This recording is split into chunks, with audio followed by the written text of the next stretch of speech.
There's no way I'm gonna be able to keep these on for this entire session. Give me the thumbs up when we're live, because I can see nothing.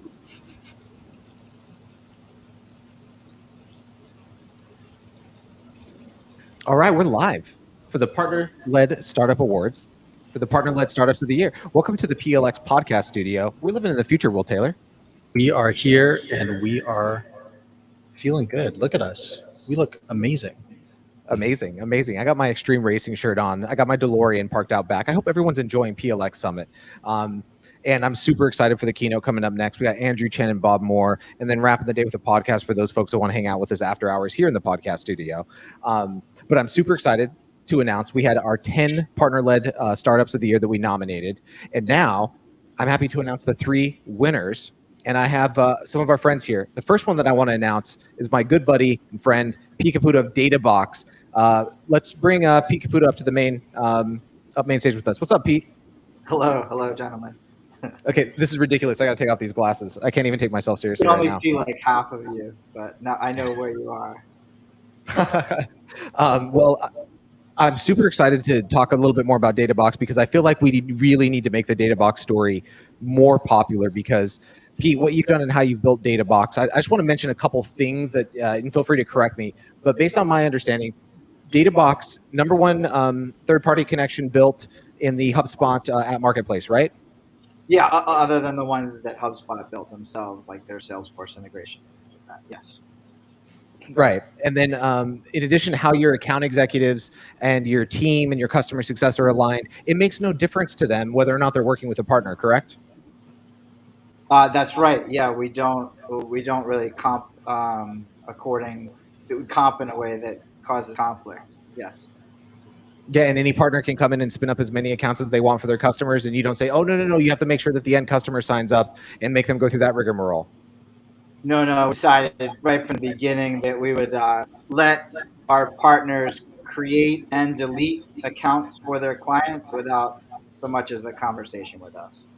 So they fully control who they sign on to the platform and who they continue to work with in the platform. Amazing. I know we're getting a little cut off here, but that's fine. And then, Pete, I'm really excited to try and platform you and make you famous a little bit, even though everyone kind of knows who Pete Caputo is in the HubSpot ecosystem. I want to thank you for everything you've done with DataBox and the teachings and lessons that you've kind of taught us, because right now you're in a really enviable position. You weren't in the Shark Tank session because DataBox is, I don't know if we can speak too much about it, but you'd call yourself a profitable company, right?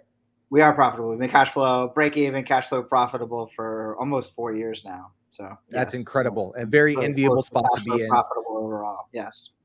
So this is kind of funny, Pete. If I would have told you, like, hey, 4 years from now, the last time we were at HubSpot headquarters, when you said you were joining 5 years ago, when you said you were joining DataBox, hey, we're going to be at this partnerships event, and we're going to be talking about how DataBox is the partner-led startup of the year, you'd be like, Jared, you're crazy. No, I knew from the beginning. I didn't know you were going to have this cool event or that we would have an award for it, but I was hell bent on building out a second partner program that people admire. So amazing. To try to keep thank you, and give the entire DataBox team love from us over here. Keep on setting the example for the rest of the ecosystem. Thanks so much, Pete Caputo. Will Taylor, you want to talk to us about our next one? We have Alice, and Greg, the CEO, is going to come up and share just why they are such a good company for this award being partner-led. Their whole ethos is the give first mentality, and of course personalizing the actual gift itself, all through empowering the human to human interaction, which is exactly what partnerships is all about. And so that give first is something that we hold true to ourselves at Partner Hacker, and the message that we put out into the world. And so Greg, you are living through this. Your solution is something that allows us to have that give first, but also to personalize it as well. And a shout out for, I think, Give First. What's so cool about it is, Greg, you've gave first and you gave all the speakers at PLX, gifts through the Alice platform and stuff like that. So thanks so much for being here and for accepting the award on behalf of Alice. Of course, man. This has been awesome. It's been great to see what you guys are doing at Partner Hacker too. Totally. You talked about a little bit about Greg, like outbound love, and there's not too many people that have like love in their, like business things. And I've seen Alice everywhere. How I've seen you kind of like capture the mind share of like Rev Tech or Sales Tech, Martech, wherever it is like people are getting Alice gifts all the time. So like how you partner and acquire customers is by giving your product. And we often say, the best partner people are the ones that give first. Yep. Just a quick comment on like how you've utilized Alice as a platform of giving first as their exposure to Alice. Yeah, I think the key thing there is you have to understand that gifting and giving to people is all about how you actually get a chance to know them better. It's not just, hey, I'm going to send you some crappy water bottle, right? So when you're thinking about even in the partner ecosystem, how do you actually connect with people in unique ways to be able to say, all right, look, these are relationships we're trying to invest in. How do you not only invest in them just by like blasting them with emails and everything else? How do you actually use monetary investment to be able to actually learn something about them, show that you care, show that you appreciate them, and obviously like celebrate, key moments, with them as well. So everything that we're doing, including things like this with, the PLX Summit here, is how do we actually make sure that we're actually using Alice as a way to be able to connect with more and more people. So it's the perfect platform to be able to almost like have that network effect of, hey, I'm sending you something, I'm investing in this relationship, and then you're able to actually take that to the next step because then that person wants to do the same thing to the next person as well. So it's been a really great ride, and everything we've done with all of our partners has always been how do we use Alice creatively to actually give back to their communities, and that's been a huge boon for the entire business. And I love that. So Alice, congrats to you. Greg, give all the love to the team for setting the example on what it means to like give first, right? Partnerships are places you go to give, not places you go to take. I think y'all are setting a great example for the ecosystem.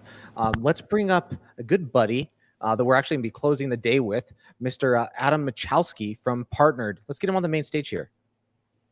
Adam, what's up, my man? What's going on? Happy to be here. Totally. I think we covered the story of Partnered being acquired by Crossbeam as the first, what I would call ecosystem native tech company, right? With a partnerships play being acquired by one of the first ecosystem native companies, Crossbeam. So it's hard to do this award without recognizing Partnered. Crossbeam now morphed into the LinkedIn Sales Navigator of Partnerships, Crossbeam Sales Edge. That's right. Represented There you go. Here. But yeah, 100%. I had a chance to sit down on the session before this, and I think it's just a super exciting time in partnerships, more broadly, where there's just a lot of emphasis happening, on the technology. And I think, we were one of the first, but I think ultimately going to be one of many. There's going to be a lot of innovation in the space coming over the next couple of years, and I'm particularly excited about it. Incredible, my man. Maybe any word of advice here before we is maybe preparation for the podcast for those folks. Whenever you founded Partnered, immediately you were open to every kind of partner conversation. We talked many times about how we could join forces and partner, but immediately with Partnered, you were partnering with partnerships leaders, you were partnering with Crossbeam. That was in your ethos from day one, right from the very beginning. Yeah, I think it's, obviously I'm preaching to the choir here, just given the summit that we're at. But I think that, a lot of those relationships were instrumental in like our entire company journey, ultimately, to the acquisition. So with, Crossbeam, it wasn't anything that was super formal. It was, Bob, CEO of Crossbeam, and I just checking in every couple quarters and, fostering that partnership over a number of years where, like when we had the opportunity to combine forces and saw that it was for the better of both organizations, that partnership is ultimately what led to that. So yeah, I think it's it's definitely incredibly important. And I think that like it's not just us. I think that we were part of the Y Combinator cohort, and I got to see a lot of other organizations are definitely thinking about partnering when they're just a couple of employees, or maybe if they're just co-founders. So yeah, it's super commonplace now, to be thinking about this as early as possible. Incredible.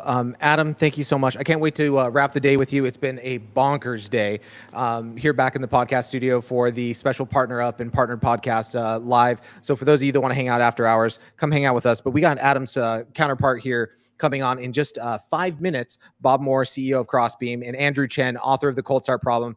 Massive shout out and congratulations to Databox, Pete Caputa, someone who's taught me a tremendous amount of things, Alice for giving back to everyone, and Adam Michalski for leading by example, partner first, partner led. in the partner ecosystem, getting acquired by a partner tech company, 3 phenomenal companies. And next year, competition is going to be ramped up times 10. We got what? Fluency, they might get funded. Right, that was wild on the ecosystem Shark Tank. Jesse Shipman 4-4 on meetings. Congrats to everyone that got meetings booked. And we will see you in just a few short minutes for the closing keynote of Partner-Led Startup Day. Andrew Chen, Bob Moore, How to Conquer the Cold Start Problem. See ya.